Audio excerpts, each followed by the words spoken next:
Hello and welcome to our Sustainability Dialogues here at Davos. We're coming to you from the HCLTech Pavilion at the 53rd World Economic Forum annual meeting. I'm delighted to tackle some of the most difficult conversations and issues around sustainability and creating sustainable development over the next couple of days with some of our key clients and partners. My name is Aoife Walsh and I am our Head of Sustainability Marketing for HCLTech. Today I'm joined by two experts and we're going to have a conversation around how you engage and motivate young people, especially around initiatives for the Sustainable Development Goals. Laurent Freix is the Executive Vice President, Chief Executive Officer for the LATAM Zone for Nestlé, and Santosh Jaram is our HCLTech Global Head of Sustainability. Welcome to you both. Thank you. So I'm going to start with a question for your personal and your professional views around the need to engage young people and just some of your views and your thoughts around that. Laurent, if we could start with you first. Many thanks for the question. I think it's very essential in a context where it's logically a lot, if not all, about the climate and the environmental sustainability. We got only one planet, so we need to take care of it. But we also need to take care of those who live on that planet. And as a matter of fact, half of the population, 4 billion, is under 30 years of age. So we believe that it's really critical to enable them, to engage them, enable them, help us create a more sustainable future. And I firmly believe that there is no way communities can thrive if they are not capable to integrate their youth. And there is no better way to integrate the youth than through education, through enable them digitally, through a formal job. Someone with a formal job will be integrated to the community, can contribute to the community. And when we look at the global problems the society and the world is facing, they require a collective response in nature, and we need the youth to engage and be part of it. Fantastic. That's a really interesting, important perspective. Thank you, Laurent. Santosh, your view. Yeah, so if I have to look at the youth specifically and the way they look at many of these topics, I would quote one incident which I think it was in 2015. I got a call from one of the news editor saying that one of the top business schools had an NGO on the first day recruiters. Now, as you know, the top business schools usually have the first day recruiters as the big companies. And here was an NGO which was providing at that time about 1.5 million midday meals for the school children. And they were the first recruiter. They were paying just half of what usually a company would have been paying. But that was the students who wanted them there. And about 15% of them said yes to the job. And that's the way I see the youth getting engaged today and the way they see it. In my generation, the job was the purpose, but today they look at a job with a purpose. So I think it's very important for us to kind of look at the youth as a very impactful kind of thing. Now, coming to the way we should be looking at engaging with them, I would say from a sustainability viewpoint, there are two ways you have to look at it. One is, I would go back to the the so-called famous quote or from Lester Brown, which said that we have not inherited this from our forefathers, we have borrowed it from our children, right? So we have a responsibility to them, which I don't think we are adequately answering. So we have to address them as a beneficiary of what we are doing today. So we have to kind of ensure that they are taken as a beneficiary. So that's one level. The second level, what I would say is that we have to look at them from having an active participation in what is happening today. So I think both as a beneficiary as well as an active participation. Now, participation, you mentioned almost 30% of the global population. I have a statistic which says about 15 to 80% fall under the age of 15 to 24. That's the people. Now, add the energy they bring to the table. So it's more than that 40%, right? And, so if the world have to achieve the SDGs, I would say that we need to channelize their energy. Yeah. And, they need to have a seat on the table. That's absolutely the case. And I think, thank you for that perspective. Just coming back to you, Laurent, and Nestle's approach, I'm going to read out what your ambition is, and it is to help 10 million young people around the world access economic opportunities by 2030 through employment, employability, agripreneurship, and entrepreneurship. So just a question coming back to this need to engage. Why did Nestle decide to embark on something so ambitious, and what are the sorts of results that you've seen already? Yeah, the context in which we started the initiative is basically 10 years back in Europe, in the middle of the crisis, when youth unemployment was reaching 25% of the youth population in some countries, like as relevant as Spain, close to 60% of the youth without employment, not in education, so that was an entire generation left aside. In the context of aging Europe, that felt absolutely wrong, and the narrative about employment in Europe at the time was more about restructuring layoffs than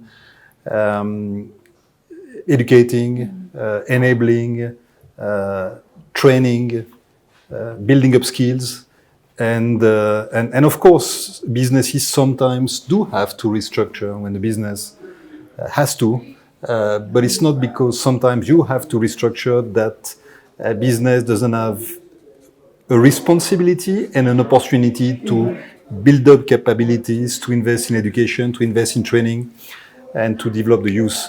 So I felt that we should be part of the solution.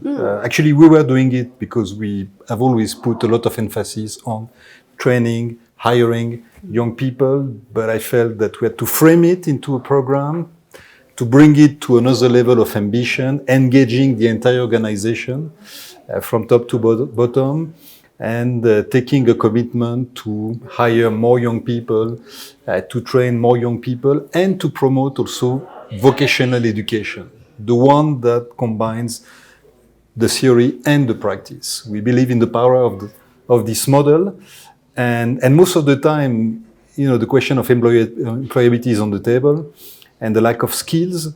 What youngsters miss is the practical experience. They miss it on the CV, and they miss it in the eyes of the employers. And the business has the opportunity and has the responsibility and has the possibility to propose those practical experiences. So on that basis, we framed and launched the Youth Initiative, which later on became global because there is a global issue and a global opportunity.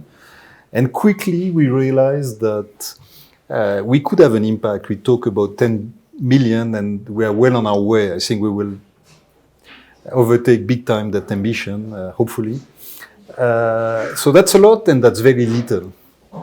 And we felt that if we could partner with like-minded companies like HCL is one, and many others as part of what we set up as a global alliance for youth, we could create a snowball effect, and working hand in hand with like-minded companies, we could have a greater impact. And this is what has been happening. This is what is happening. I believe in the power of collective action.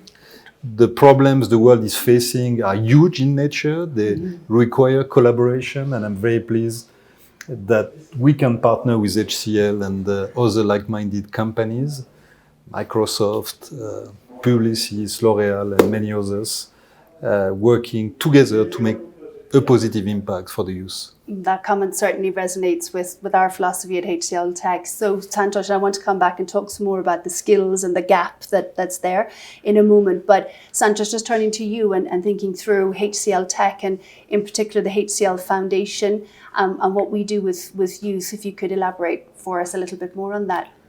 Yeah, I mean, HCLTech is a young organization if you look at the demographics. So I think we need to do a lot.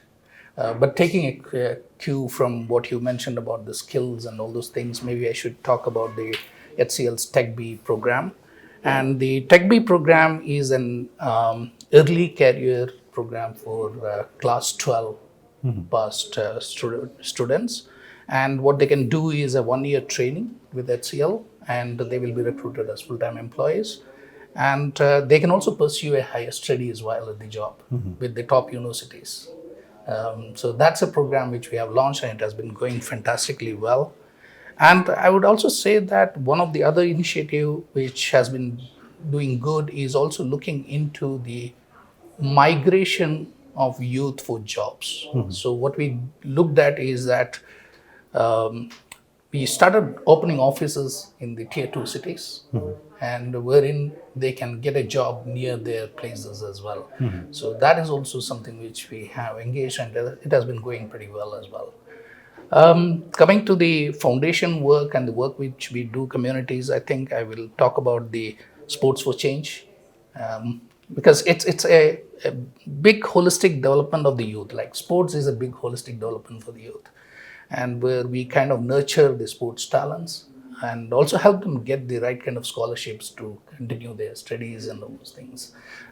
So yeah, I mean, and from the foundation perspective, I would say that the employee volunteering through the HCL Tech has been a fantastic thing. So the number of youth who get engaged to the employee volunteering in the foundation's activity is also pretty huge. So yeah, I mean, these are some of the examples I can say. Yeah. And actively encouraged by the foundation as well for everybody in the organization to volunteer. So just in the final few minutes that we have, perhaps an example or two of the kinds of skills that young people are going to need for this future. So some of the gaps that you can see, maybe one or two examples of things that Nestle is doing, that HCLTech is doing to fill that skills gap. Well, of course, STEMs and digital skills are absolutely critical in the world of today, and at every level. It's just a matter of having access to knowledge and information and being able to connect with communities. So this is absolutely critical. It's a matter of skills, it's a matter of infrastructure. In many parts of the world, it's amazing to see that maybe not valid for India, but many parts of the year you see 4G underdeveloped.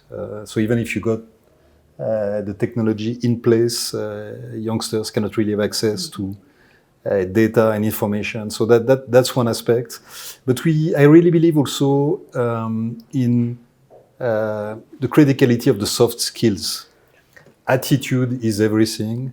People with energy, with willingness to change the world will always make a greater impact than people that have a wait and see attitude. So attitude absolutely essential, of course, and we can nurture and promote that. And I really believe also in what I call super collaboration as a skill. We are in a context where we need to collaborate with each other. HCL cannot solve the problems of the planet. We cannot, but together we can make an impact. And that's valid for organization. That's valid also for teams. I believe in the power of the teams. You were talking about sports. That's also one way to promote the values of the teams and the value of collaboration. So the soft skills are also very, very important in the equation. Absolutely. Without passion, we're not going to change anything. That's for certain. Santos, just coming back to you in terms of that skill gap, any examples that you can bring to the conversation? Yeah, technology is so evolving, right? I mean, what is today is changing tomorrow. So that way, if you are teaching somebody something, it's outdated within a short span of time. So I think it's very important, and I can quote that example of the IT tech engaging with the universities in India. So what the whole of the industry did was that they engaged with the academia and ensured that the last 2 semesters of the engineering, the relevant engineering degrees, is tuned to make them ready with the updated technologies. So there is a big influence of the tech industry in evolving the curriculum of the last 2 semesters. So that can be updated as technology is evolving. So that way, what you are teaching is up to date, and thereby the youth who are coming into the job are like up to date. So I think that was a big initiative, and that was across the whole of India, and it has proved very well because, as you can see, the Indian company is leading the tech way as well. Brilliant. Thank you both for your time. Thank you. So we have a long way to go. It's clear that we need many new skills and much work needs to be done, but together we can achieve it. Thank you and goodbye from Davos.